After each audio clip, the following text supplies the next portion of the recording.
Hello, kia ora, I'm Philip Duncan. Thank goodness it's the weekend. Finally, what a busy week it has been, especially in the New Zealand area. So we've got a bit of wet weather to continue on for the eastern North Island. In fact, the low that brought the flooding is stuck there. It's stuck there through the weekend. It's stuck there for 2-3 days next week as well. So we're not finished yet. But the worst of the weather, we hope, has now eased. But there could still be more pockets of heavy rain coming in over the next few days. So we'll show you that in a moment. Meanwhile, way over on the other side of Australia, the remnants of what was Cyclone Charlotte has now fallen apart or no longer a cyclone, still a low pressure system, and that's likely to drive in plenty of wet weather for the western side of Australia, including Perth, over the weekend. So let's take a look at the rainfall in New Zealand. As we said, there's still some more rain to come.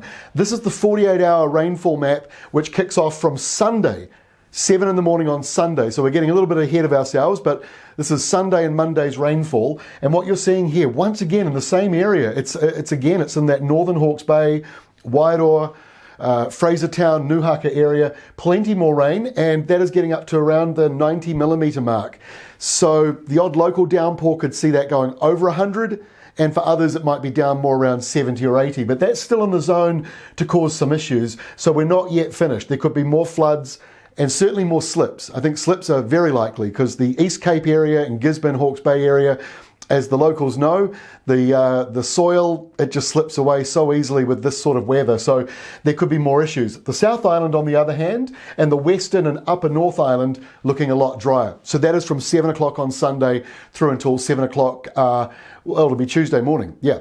So let's take a look at the forecast now in this weekend. Here is Saturday's setup with 24 hours of rainfall included. So there are three areas: what was Cyclone Charlotte, the rain in eastern Australia, and the low east of New Zealand. So the low east of New Zealand drives in a southerly or a southeasterly.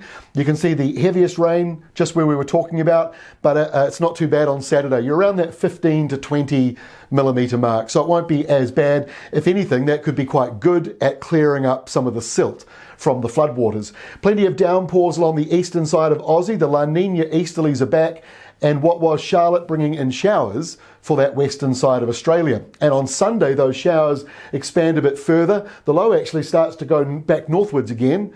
That's because of the next big high rolling through. Plenty of easterlies carrying on for Australia on Sunday along that eastern side, especially in Queensland. And then in New Zealand, the low is there. The wet weather actually starts to ease back a little bit on Sunday, but as we just showed you with those maps, more is coming in on Sunday night going into Monday. And the South Island on Sunday looking mostly dry and settled with high pressure, which is not what Southland really wants to hear. Now, as we go into next week, sorry Southland, it stays dry for you. High pressure over the South Island. Sunny and dry for most of Northland, Auckland, Waikato, Taranaki, Wanganui, all the way down to Manawatu, Horowhenua. I'm showing off that I know all the places. And up here to the northeast, we've got that low coming back in again. And now the rainfall totals lift back up. We're getting into that 30, 40, 50 millimetre mark. So there could be a rain warning issued again on Monday by Met Service for that northeastern corner of New Zealand.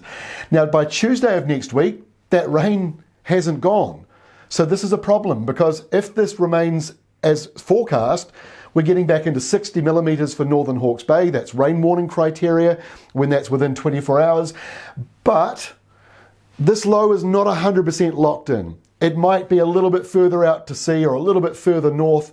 So keep an eye on your ruralweather.co.nz forecast for the rainfall totals, and obviously at Weather Watch as well. We've got the same totals, but this is definitely worth keeping an eye on because it hasn't finished yet.